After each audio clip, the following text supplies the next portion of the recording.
नमस्कार बच्चों।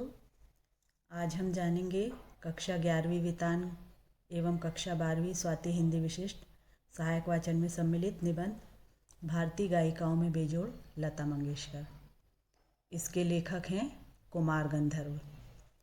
तो अभी हम जानते हैं कुमार गंधर्व के बारे में। कुमार गंधर्व भारतीय शास्त्रीय संगीत के क्षेत्र में एक जाना माना पहचाना सा नाम है। इनका जो जन्म है वो 1924 ईस्वी में कर्नाटक राज्य के बेलगांव जिले के सुलेभावी में हुआ था। इनका मूल नाम शिवपुत्र सिद्धारमैया कोमकाली है। ये बचपन से ही संगीत के प्रति समर्पित हो गए थे। मात्र 10 वर्ष की उम्र में इन्होंने गायकी की पहली मंची प्रस्तुति दी थी। इनकी संगीत की मुख्य विशेषता मालव लोक धुनों और हिंदुस्तानी शास्त्रीय संगीत का सुंदर सामंजस्य है, जिसका अद्भुत नमूना कबीर के पदों का उनके द्वारा गायन है। इन्होंने लोगों में रचे बसे लुप्तप्राय पदों का संग्रह कर और उन्हें स्वरों में बांधकर एक अंतर्राष्ट्रीय पहचान दी थी। इनकी संगीत साधना को देखते हुए इन्हें कालिदास सम्मान और पद्म विभूषण सहित बहुत से सम्मानों से अलंकृत किया गया और इनका देहावसान 1992 में हुआ। इनकी जो प्रमुख रचनाएं हैं वो है उड़ जाएगा हंस अकेला, झीनी झीनी चदरिया, बोर चेता, सुनता है गुरु ज्ञानी। भारतीय गायिकाओं में बेजोड़ लता मंगेशकर, ये जो निबंध है ये लता मंगेशकर जी के जीवन पर आधारित है। इस पाठ में लेखक ने कुमार गंधर्व ने स्वर साम्राज्ञी लता मंगेशकर की गायकी पर टिप्पणी की है। ये पाठ मूल रूप से हिंदी में लिखा गया है। ये रचना भाषा की सांगीतिक धरोहर है। ये शास्त्रीय संगीत और फिल्मी संगीत को एक धरातल पर लाने का एक साहस है।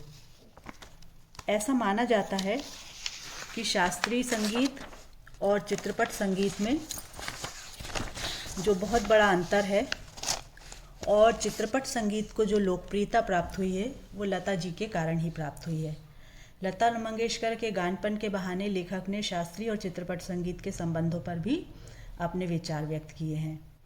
वो कहते हैं कि बहुत बरसों पहले की बात है, एक बार वो बीमार पड़े तो उस दिन उन्हें रेडियो पर एक अद्वितीय स्वर सुनाई दिया। ये स्वर उनके अंतर्मन को छू गया। गाना समाप्त होने पर गायिका का नाम घोषित किया गया, लता मंगेशकर। ये नाम सुनकर वे हैरान रह गए। उन्हें लगा कि प्रसिद्ध दीनानाथ मंगेशकर जो लता जी के पिताजी हैं, उनकी अजब गायकी ही उनकी बेटी की आवाज़ में प्रकट हुई है। ये शायद बरसात फिल्म के पहले का गाना था। लता के पहले प्रसिद्ध गायिका नूरजहां का चित्रपट संगीत में अपना जमाना था, परंतु लता उससे आगे निकल गई। फिर लेखक कहते हैं कि लता की बराबरी का ना तो इस भारत में कोई और गायिका हुई है और ना ही होगी। लता ने चित्रपट संगीत को लोकप्रिय बनाया है। आज बच्चों के गाने का जो स्वर है वो बदल गया है। ये सब लता जी के कारण ही है। चित्रपट संगीत के विविध प्रकारों को आम आदमी बच्चा बच्चा समझने लगा है और उनकी जो संगीत विषयक अभिरुचि है उसको जागृत करने में उनका बहुत बड़ा योगदान है। आम श्रोता शास्त्रीय गायन और लता के गायन में से लता की ध्वनि मुद्रिका को ही पसंद करता है। आम आदमी को राग के ताल प्रकार इन सब चीज़ों से मतलब नहीं रहता है। उसे तो केवल मस्त कर देने वाली मिठास चाहिए, जो लता जी के गाने में 100% मौजूद है। लता के गायन की बहुत सारी विशेषताओं को कुमार गंधर्व जी ने इस पाठ के अंतर्गत बताया है। वे बताते हैं कि उनके स्वरों की निर्मलता, जहाँ नूरजहां के गानों में एक मादकता दिखाई देती है, वहीं लता जी के गानों में कोमलता और मुग्धता दिखाई देती है। लता के गाने में नादमय उच्चार भी है। उनके गीतों में 2 शब्दों का अंतर, स्वरों का आलाप बहुत सुंदर रीति से दिखाई देता है। दोनों शब्द एक दूसरे में विलीन होते हुए से प्रतीत होते हैं। फिर लेखक कहते हैं कि लता ने करुण रस के ज़्यादा गाने नहीं गाए हैं, बल्कि श्रृंगार रस के गीतों को उन्होंने ज़्यादा सुंदर और अपनी अभिव्यक्ति प्रदान की है। अधिकतर संगीत दिग्दर्शक ने उन्हें ऊंचे स्वरों में गाना गवाया है। शास्त्रीय और चित्रपट संगीत की जो तुलना है वो करना एक निरर्थक बात है। शास्त्रीय संगीत में गंभीरता, स्थायी भाव होता है, जबकि चित्रपट संगीत में तेज लय और चपलता प्रमुख होती है। चित्रपट संगीत में ताल जो है वो प्राथमिक अवस्था में होते हैं और शास्त्रीय संगीत में परिष्कृत रूप में होते हैं। इस प्रकार चित्रपट और शास्त्रीय संगीत में अंतर को भी लेखक ने यहाँ पर बताया है। और लता के जो गाने हैं वो 3 से 3.5 मिनट के होते हैं और शास्त्रीय संगीत की जो महफिल है वो 3 से 3.5 घंटे की होती है। गाने की सारी मिठास, सारी ताकत उसकी रंजकता पर आधारित होती है और रंजकता का संबंध रसिक को आनंदित करने की सामर्थ्य में है। लता का स्थान अव्वल दर्जे के खानदानी गायक के समान है। किसी ने पूछा कि क्या लता शास्त्रीय गायकों की 3 घंटे की महफिल जमा सकती है? लेखक उन्हीं से प्रश्न करता है क्या कोई प्रथम श्रेणी का गायक 3 मिनट में चित्रपट का गाना इतनी कुशलता और रस उत्कटता से गा सकता है? शायद नहीं। लोगों को सुरीला और भावपूर्ण गाना चाहिए। ये काम चित्रपट संगीत ने किया है। उसमें लचकदारी है और संगीत की मान्यताएं सभी कुछ निराली है। यहाँ नवनिर्माण की गुंजाइश है। इनमें शास्त्रीय रागदारी के अलावा लोकगीतों का भी भरपूर प्रयोग किया गया है। संगीत का क्षेत्र बहुत विस्तृत है। उसके गानों से लोग खुश होते हैं। लता जी की लोकप्रियता अन्य पार्श्व गायक गायिकाओं से अधिक है। आधी शताब्दी तक लोगों के मन पर उनका प्रभुत्व रहा है।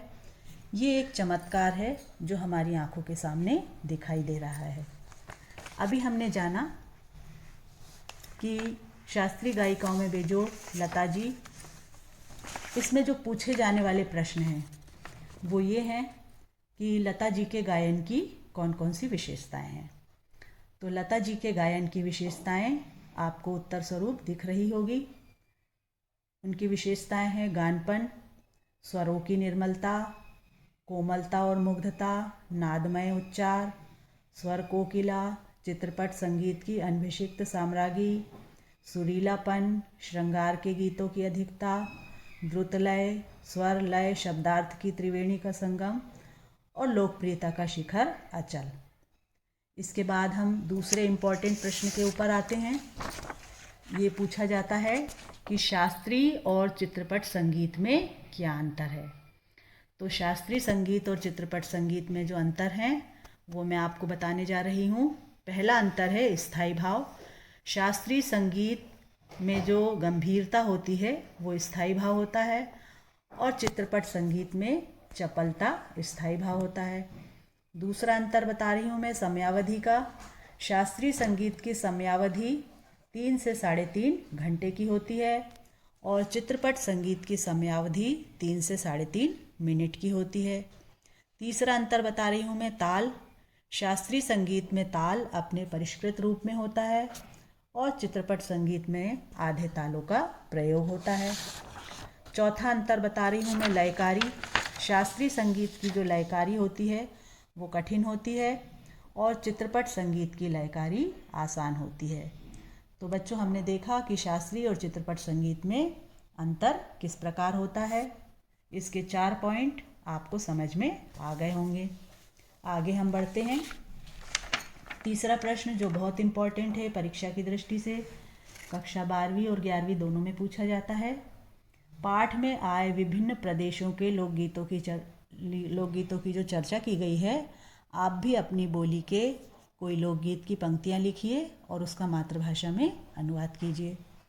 तो सबसे पहले हम जानते हैं कि लोकगीत होते क्या हैं। विभिन्न बोलियों, लोक संस्कृति और लोक जीवन के पक्षों को व्यक्त करने वाले जो गीत होते हैं वो लोकगीत कहलाते हैं।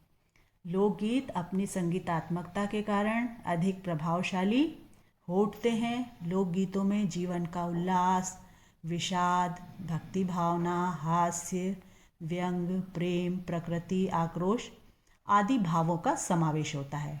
लोकगीतों में सामाजिक विकास का इतिहास छिपा हुआ है। तो ये हमने जान लिया लोकगीत क्या होते हैं और लोकगीत की परिभाषा क्या है। अब लोकगीत की ये पंक्तियाँ जिसको आपको याद रखना है और परीक्षा में ये आने वाला प्रश्न है। तो मैं लोकगीत की पंक्तियाँ सस्वर आपको सुना रही हूँ। उठो धना मगरे पे बोल रहो कौआ, लगत तोरे मई के से आ गए ले बउआ। उठो धना मगरे पे बोल रहो कौआ, लगत तोरे मैं के से आ गए ले बउआ। उठो धना बिर्रा की रोटी को पन पच बनाए के, तन्नक सो मक्खन धर दो अंधिया के।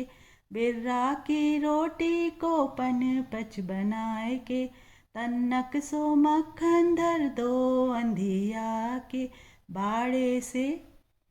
बाड़े से तोड़ लाओ हरो कन कौआ, लगत तोरे मई के से आ गए ले बउआ। उठो धना मगरे पे बोल रहो कौआ, लगत तोरे मैं के से आ गए ले बउआ। उठो धना। इस लोकगीत का मातृभाषा में हिंदी में अनुवाद में बता रही हूँ। उठो धना, धना यानी वो पत्नी को बोल रहा है एक पति। मगरे पे यानी कि कवेलू पे। कौआ आप जानते हो, मायके उसके माँ का घर, लिबउआ उसको लेने वाले आने वाले हैं। तो पति अपनी पत्नी से बोल रहा है कि घर की जो छत है, कवेलू वाला स्थान, वहाँ पर सुबह सुबह यदि कौआ बोलता है तो मेहमान आते हैं। तो पति उसको पत्नी को कह रहा है कि तुम्हारे लिबउआ यानी तुम्हें लिवाने वाले आ रहे हैं, तुम्हारे मैके से आ रहे हैं, इसलिए तुम उठ जाओ। बिर्रा की रोटी यानी चना और आटे की मिक्स वाली जो रोटी होती है उसको बना के रख दो। और तन्नक सो मक्खन यानी थोड़ा सा मक्खन धर दो अंधिया के यानी चूल्हे पर, उसको पिघलने के लिए रख दो और उसे रोटी में लगाकर रख देना। बाड़े से तोड़ लाओ यानी बाड़ा यानी घर के पीछे का जो हिस्सा होता है आंगन, उसमें कनकौआ भाजी लगी हुई है, हरी भाजी होती है जिसकी चटनी बनाने के लिए वो कह रहा है। तो इसका पूरा अनुवाद इस प्रकार होगा कि पति अपनी पत्नी से कह रहा है कि घर के कवेलू पर कौआ बोल रहा है, तो सुबह सुबह जब कौआ बोलता है तो घर में कोई ना कोई मेहमान आते हैं। तो ऐसा लग रहा है कि तुम्हारे मैके से लिबउआ यानी तुम्हें लेने वाले आ रहे हैं, इसलिए तुम घर की जो आवश्यक कार्य हैं जैसे खाना बनाना, तो आज तुम बिर्रा की रोटी बना के रख दो, उसमें थोड़ा सा मक्खन लगा दो गर्म करके, और बाड़े से यानी घर के आंगन से हरे कनकौआ हरी भाजी को तोड़कर उसकी चटनी बना दो, क्योंकि तुम्हारे लिबउआ जब आ जाएंगे तो इस प्रकार उसका खाना पूरी तरह से तैयार हो जाएगा। तो बच्चों, आप लोगों को ये लोकगीत समझ में आ गया होगा और ये परीक्षा की दृष्टि से इम्पॉर्टेंट प्रश्न भी समझ में आ गए होंगे, और मैं विश्वास करती हूँ कि आप इसे अच्छे से समझ पाए होंगे। आप सभी का बहुत बहुत धन्यवाद। मैं सरिता पाल, व्याख्याता, शासकीय SNG उच्चतर माध्यमिक विद्यालय होशंगाबाद। धन्यवाद।